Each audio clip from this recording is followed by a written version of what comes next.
Hello, everyone. This is JT Keating, Vice President of Product Strategy for Zimperium. I'd like to welcome you to the fourth of our most recent series of webinars. We did our global threat report back in July 31st for the first half of the year, and it covered device attacks and risks, and network attacks, phishing, malicious apps. And then we decided from a lot of people's questions, can we go take each one of those blocks and then actually dive in a little bit deeper and say, okay, so you said in the report this, can you provide additional data? And so we've gone through the other three. If you're interested in device, network, or phishing risks and attacks, those webinars are up on our site from an archive standpoint. Today, we're going to be diving into the lovely world of apps. One of the best parts about this whole webinar series is you don't just have to listen to me blab, you actually get to listen to people that really know what they're talking about. In this case, we've got a rock star, my really good friend, Kern Smith, who runs all technical sales in North America. So you guys are in for a real treat. Kern, thanks for joining me, brother. Hey, JT. Thanks for having me. Looking forward to the discussion today. Yeah, me too, for sure. So usual perfunctory stuff. The archive will be up in a little while. We can make slides available. We're going to go about 20, 25 minutes and a Q&A. If there is no Q&A afterwards, we don't make it up. So we'll give you time back. Please don't use the chat capability. We've had trouble with it. So even if you have technical issues, please just throw it up into the Q&A capability. I'm not remiss in doing this. Please make sure and follow us on social media. We are the primary source worldwide for mobile security issues and threats. So with that, let us dive in. I think it kind of helps for us to kind of set things up initially. The first thing is, this is a big change that's happened over the last couple of years. The honest understanding and comprehension of the fact that mobile is just another endpoint. It has some unique architectural elements that Kern and I are going to be talking about, but it is an endpoint. And today, 60% of the endpoints that are accessing enterprise data are mobile, which means, as a general rule, 60% of those have no visibility at all. So we've been spending all of our time, energy, and money protecting 60% of the endpoints that, oh, by the way, stay inside of protected corporate networks, managed centrally by IT. Now we've got these 60% of endpoints that are out there that are in the hands of users who are the admin, which should strike fear in the hearts of any security person, spending 80% of their time outside of the corporate network, and the users deciding what they're going to do. Last week, we talked about what networks they're going to connect to. This week, what apps are they going to download? So it's important to know, and in the world of security, bad guys are always looking to land and expand. They look for the weakest link in, and then they expand in. Today, that's mobile, because users are the ones with it. They're spending all the time outside of the network, and it's completely unprotected. These endpoints are absolutely under attack. We always like to level set this, and it's critical for everybody to know. We have thousands of customers around the world, tens of millions of endpoints. Every single one of them detects threats. Every single one of our customers has detected risks and threats in their environment as soon as they turn the lights on. So a lot of people are like, oh, I wonder if there's any threats going on. Simple fact is, there is. And this is kind of similar to the FedEx logo, the arrow. Once somebody points it out, you're never going to unsee it. Now that we start talking about mobile security, you're going to see headlines all over the place that are talking about it. But what are the attacks? And we're going to dive into one of these four here pretty quick. But this is the repertoire that the bad guys have when they actually start looking at how to attack an individual or an enterprise. And it's important to note, we are focused as a company on the enterprise and always have been. We were built that way, and we're going to talk about that briefly on the solution part. But these are the four primary attacks. Our job is to protect against targeted attacks. Malicious apps, since all apps are in containers on mobile, we're going to talk a lot about this, we're going to dive into this part. Malicious apps are not the primary threat that enterprises need to worry about. Because I mentioned land and expand is a time-tested adage. Another time-tested security adage is persistence. The bad guys, if they take over a server, they take over a point of sale system, it doesn't even matter what, they've wanted to be persistent as long as possible. They want to maximize the return on the investment they made of compromising that particular device. In mobile, the only way to be persistent, the only way to be able to truly weaponize the device, be above the app containers, to be able to survive reboots, is to actually compromise the device. So the device attack is the primary objective of a bad guy on mobile. You can deliver a malicious app that is almost always about fraud and it's totally untargeted. It can deliver an exploit to compromise a device, but it's not the most effective way of doing so. Phishing is a real issue on mobile. 2/3 of emails are read on mobile and 90% of breaches start with phishing. And that's just the corporate email. With mobile devices, you also have personal email that have no phishing protection. You have new attack vectors like SMS and messaging apps that have no protection because the majority of corporate protection is in the email thread, right? So real issue. This is it though. The bad guys, even though they're bad guys, they're very good at what they do. And they're going to be very efficient. And since we're designed to protect against targeted attacks, if I'm a bad guy, if I'm going after XYZ company, I'm going to set up a fake Wi-Fi network directly across from XYZ company's headquarters. Wait till somebody from XYZ connects to my network and deliver an exploit. That is the most efficient way of being able to do that. And our data bears this out. 9 out of 10 targeted attacks start with a network attack. This will matter when you start thinking about the solution a lot in a little bit. But I just wanted to make sure that you guys all had this picture, like I said, of the repertoire that the bad guys are using when they're coming after mobile devices. And I think the network attack thing, and Kern, I'd be interested in your take on this before we hop over to the apps. I think one of the interesting things for security guys about network attacks is it's an attack vector that has almost vanished on corporate laptops and desktops and servers because of all the network security. So it's almost like, what's old is new again. What do you think, Kern? Yeah, I mean, it's really the same methods that were applied to kind of the more traditional endpoints are now being applied to the endpoint, i.e. mobile, that's being used most in the enterprise environment. Especially when you consider the network side, decryption's a great utility, but it's also a matter of control. If I can control the network flow of the device, now I can get into user manipulation, present them with maybe some spoofed phishing sites, maybe get them to download a malicious app or a risky app, or possibly use a number of vulnerabilities to introduce a WebKit vulnerability, to introduce a WebKit exploit, like we saw the recent news coming out regarding Google's disclosure of vulnerabilities in the iOS that Apple patched earlier this year. So it is truly what is old is new again, and it kind of reinforces the point. These are just endpoints that are unfortunately being used primarily by the enterprise, but with a very minimal lack of visibility from a security posture standpoint. Yeah, totally, completely agree. So we're going to dive into apps now, and every time that we look at any of the attack vectors, we break it into risks and threats, or risks and attacks, if you will. Risks are things where you've basically made yourself more likely to get hit, or more likely for an attempt to hit you to succeed. A threat or an attack is when you've actually been attacked, okay? So as we dive into mobile apps, first, we're gonna talk about some of the risks, okay? And again, this all comes from our global threat report that we put out at the end of July. The first finding is 5% of enterprise endpoints have sideloaded apps. And you can see that there is a big difference between the Android devices and the iOS devices in that mix. So Kern, what is the risk of having apps sideloaded from something outside of Google Play or the App Store?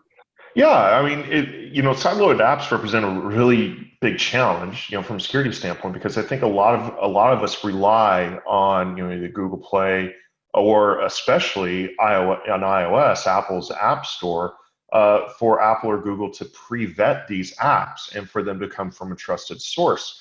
Unfortunately, by doing that, there's certain economic factors that are pushing legitimate app developers to go outside of the trusted app store.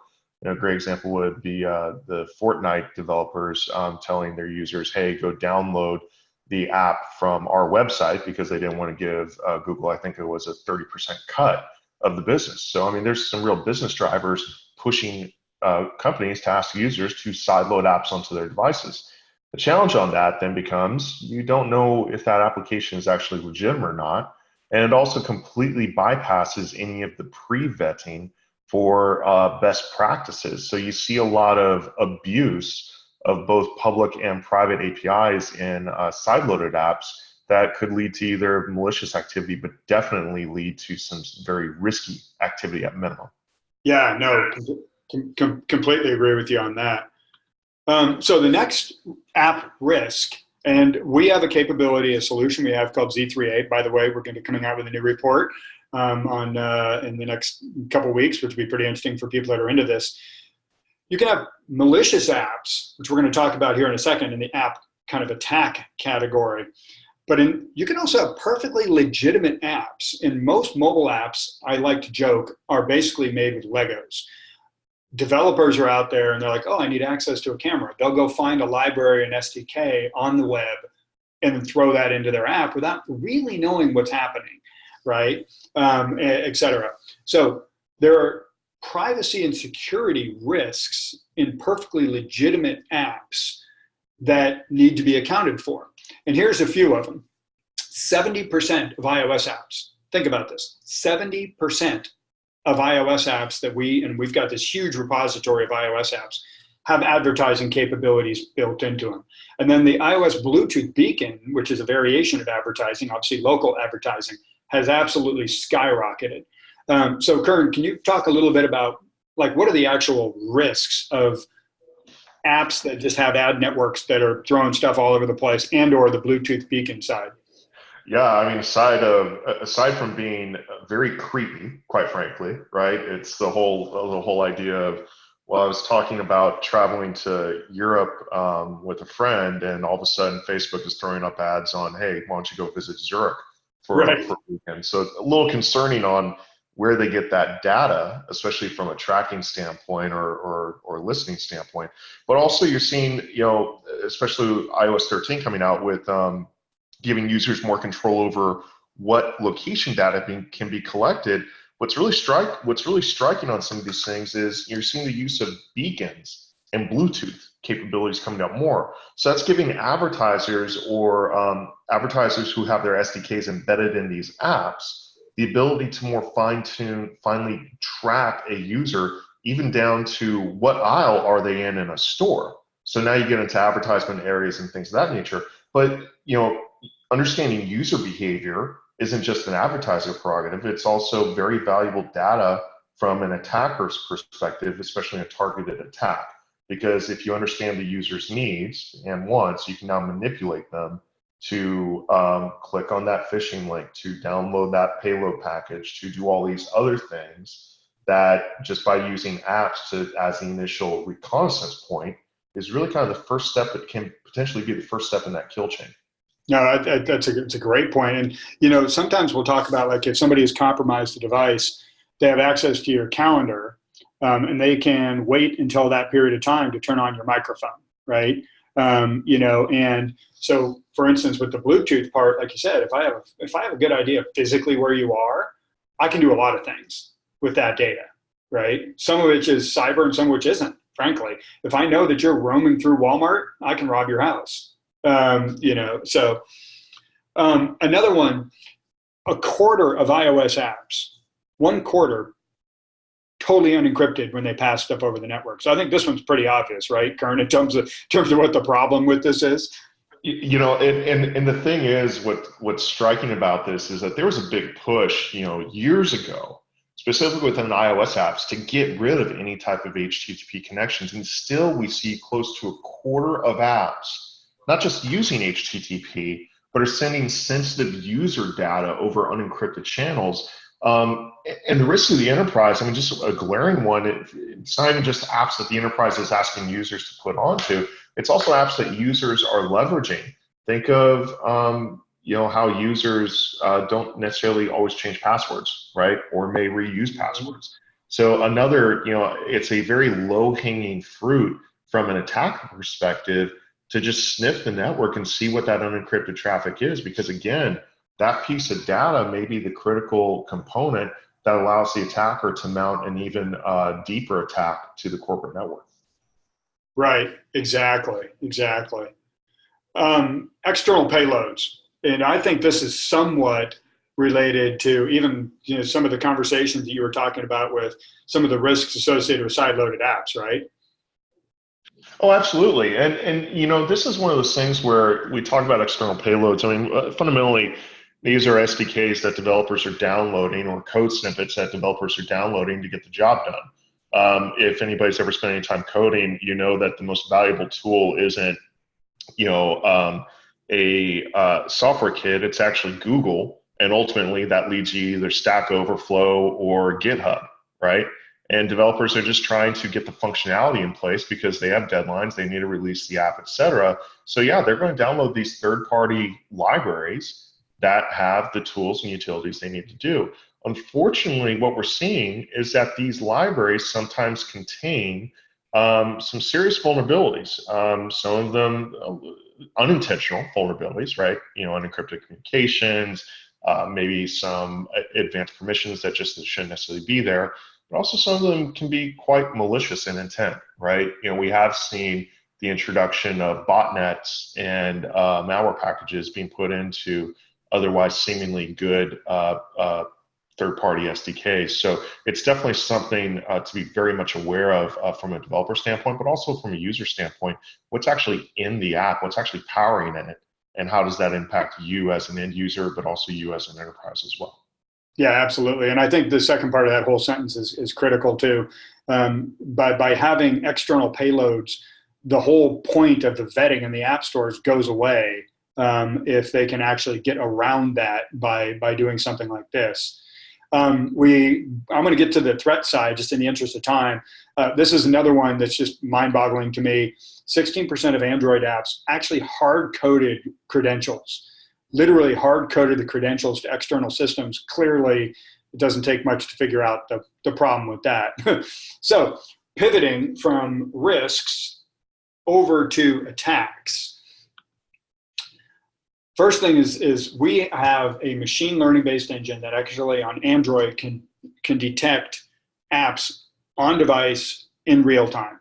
It's called Z9. I'm going to talk a little bit about here in a second. But it's important that Z9 detected literally thousands of malicious apps that were not in VirusTotal or any other repository. That's the whole point of machine learning, is being able to detect things that have never been seen before. Some portion of those, when we actually look at it, today, when you look at the total number of attacks on Android versus the total number of attacks on iOS that we detected earlier this year, 45% of the attacks on Android were malicious apps, whereas less than 1% were iOS, which clearly means then a huge percent are going to be on Android, right? When we actually talk about the countries, actually, before we do that, let's come back to this here for a second. So Kern, when I've done this before, one of the things that I think is really important, and we actually talked about it on a blog having to do with the fact that the Supreme Court recently ruled that consumers can sue Apple to force them to open up third-party app stores. So now that that's going, you can see from the numbers, there's significantly more Android malware than there is iOS malware. Yeah. Profiles aside, we talked about that in the device section webinar a little while ago. The vast majority, 90+% of the malware we detect on Android comes from third-party app stores. We talked about the risk of sideloaded apps, and we talked about that sort of thing. So Kern, what are your thoughts about just in general iOS malware, particularly if the Supreme Court thing continues to go? Is there any reason to believe that iOS is not going to end up equally susceptible to malware as Android is today? And why is Android, so much more of a target? Yeah, so I think, with iOS, I mean, Apple's security, philosophy has always been they want to control everything, right, from full stack. And especially on the app side, because they control the app store, they've had some pretty good success about preventing malware, malicious apps on a broad scale getting into the app store. Though, if they do make it through the security screenings, we've seen it propagated over a record number of devices. I think it was WeChat with Xcode Ghost hit over 40 million devices at its height, which far outstrips anything we've seen really before or since. Look, the reality is that if the Supreme Court forces Apple to lower the walls of the walled garden of the App Store, the security paradigm fundamentally shifts. Now you can't necessarily, they would not have as much controls over what apps users would install. It would become markedly easier for users to put third-party apps onto a device, although that's been freely available for years, even without device jailbreaks. And you're going to see, I would imagine, you would see a similar numbers that you see on Android, where third-party app stores are a little bit more prevalent. And Google's made some really good strides on curating the Google Play Store, but again, you can only control what you can control. So if those apps get outside of Apple's control, it completely shifts the security paradigm completely. No, I agree with you 100%. Matter of fact, I think that there's, there's two things that are helping iOS in this regard. The Supreme Court decision can actually start to destroy one of the two, but Apple does still have the second. So the first one is the easy ability without jailbreaking, without being sophisticated, to be able to get to third-party apps. That's what that one has to do with. The second one, though, which Apple still does have a relatively inherent advantage, I think, but I'd be interested in your take on it, Kern, is one, even though apps don't get to play with apps on either platform, on Android, an app can actually get the inventory of all other apps that are on that device. iOS, you can't do that unless you're an MDM. So when we look at BankBot and a lot of these other malware on Android, part of their power has to do with, in BankBot's case, it comes on, it looks and sees, are there any of these banking or retail apps on this device? If so, go get a template for it. When the user goes to click on that app, because it's tricked the user into elevating privileges, it puts a fake template of the legitimate bank. People give their user ID and credentials, and they've been phished, right? So I still think it will be a little bit different in terms of some of the types of malicious apps, because you don't have that ability to do app inventory. What are your thoughts on that, Kern?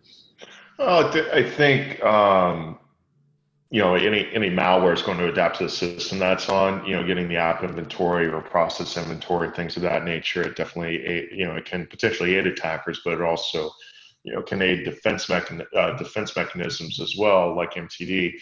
I think the key to it, though, is that if we're talking about malicious apps, I mean, these guys are not operating within the normal boundaries, right? So they're going to try to abuse anything and everything under the sun, and use some very nifty and interesting techniques to gain that surveillance off the device that may not be normally available or leveraged by legitimate applications, because those apps are legitimate, right? It's kind of what makes malware at that point. No, exactly. And I think that we talked about profiles, and we don't have time to go over profiles now, but we talked about them in device. But for those folks that aren't familiar with them, profiles are a capability that Apple created for legitimate apps that needed to actually sit above other app containers, like MDMs, like VPNs. Well, the bad guys have learned that profiles are not vetted like apps are. So they trick people into installing a malicious profile that elevates privileges and gives them ability to do things. So to Kern's point, if I'm after this device, I'm going to use all these different weapons at my disposal to basically go after it. I mean, just like, Just like Kern likes his hamburger one way, I like my hamburger another way. They're going to find a different way to actually deliver this to go after it. Real quickly, this is in the report, so you can go ahead and look at it. We're not going to spend a lot of time on it because we're interested in giving you guys your time back. It is interesting to look that the top 5 countries, and again, we've got, this is off 45 million endpoints around the world. The top 5 countries were almost half of the malware detections. And what's interesting is, for instance, we're not proactively selling into China, which makes it even more interesting that some of our users went into China, and that's where we started detecting malware. If you look at the cities, it's pretty interesting as well. And again, all of this stuff is in there. The important point of this whole thing is that of the top major cities, 80% of the malware still occurred outside of them. So this webinar is never designed to be a total product pitch, but we want to spend 1 minute to kind of say, okay, now what or why, right? Here's why Zimperium is the best solution. Come back to this, and we talked about it earlier. 9 times out of 10, the bad guy owns the network. And we've known this from the very beginning. This is for targeted attacks, which means 9 times out of 10, since he owns the network, if you're doing all your detection in the cloud, he's going to cut it off. He's going to literally terminate that detection service, which is why we built from the very beginning an on-device detection capability. Gartner and company have now started to talk about this and caught on to it, and basically saying an on-device agent is what you actually need to be able to do this. Our machine learning engine that detects these attacks, including the thousands of pieces of malware that were not in VirusTotal, et cetera, we actually train Z9 up in the lab, in the cloud, against billions of data points, tens of millions of devices, to detect device network phishing malicious apps on device, even unknown ones, which is the whole point of machine learning again, right? You can roll Z9 out in one of 2 ways. If you're trying to protect the device 100% of the time, like next generation antivirus or EPP for mobile, it's what Gartner calls mobile threat defense, we have a product called ZIPS, which stands for Z Intrusion Prevention System. It runs 100% of the time, protects the device and the data that's on that device. However, if you have an app, a mobile app, and you want to be able to know what is the situation that I'm putting this app onto, then we have an SDK that will actually embed Z9 directly inside of your mobile app. In that case, you're not trying to protect the device, you're trying to protect the app and its session. So an easy example, we got banking customers that are using Zips to protect their employees and ZApp for in-app protection to protect their mobile banking users. Both of those come into our console, which is called Z-Console. Another huge benefit of doing all our detection on device, we don't have to lock our console into a single cloud. The guys that are doing cloud-based detection are AWS only. We couldn't care less what cloud you put it on, and we're the only one, if you're down in the lower corner there about 7 o'clock, we're the only ones who are FedRAMP ATO with AWS GovCloud. So authority to operate, we're the only mobile threat solution that can do that. We integrate in with the largest set of UEMs. We're the only one that can handle multiple UEMs in a single tenant. We have great forensic data that is given to all your SIMs. We're the only ones with a Splunk app, for instance. Z3A is the capability that I was talking about that does privacy and security risk assessments of the apps in your environment. And so that's totally unique as well. So with that, I'm going to stop and see if you have any questions, since we're close to the bottom of the hour. Kern, any other commentary while we're waiting to see if we have any questions? Anything you think we might have missed? No, I think the big takeaway that I've had speaking with other events with other customers is that I think a lot of people think about apps just around the perspective of malware and it being an Android issue. I think what we're seeing right now in our data sets is that like we started off at the beginning, is that this is more than just, is the app malicious? I mean, that's an extremely important question you need to answer, and you need to answer it on device without ever seeing the app before. But it's also, what are the risks that these apps are introducing to the user and to the enterprise ecosystem, through either unintentional or intentional means or methods. And that's really what we're trying to do, is actually quantify what that risk is, and is that risk more around a settings configuration risk, or is it an active threat risk? Right. And no, I think that's a great point. Thank you for bringing it up, because, and to put a fine point on it, that has nothing to do with iOS and Android. Right. And matter of fact, as I mentioned, we're going to be coming out with a report within the next few weeks, where we've actually taken one segment of the market. So we're going to take the top 30 providers in this market and look at the security and privacy risks that are inherent in these apps. And these are legit major apps, and the security and privacy risks are staggering. So people can come back and take a look at that. So we don't have any questions. We're at the bottom of the hour. Kern, I'd like to thank you once again, man. It's always a pleasure to do these webinars with you. So thank you for joining me. Thanks for having me. Always a pleasure. And everybody else, thank you for your time, and hope you have a great rest of your day.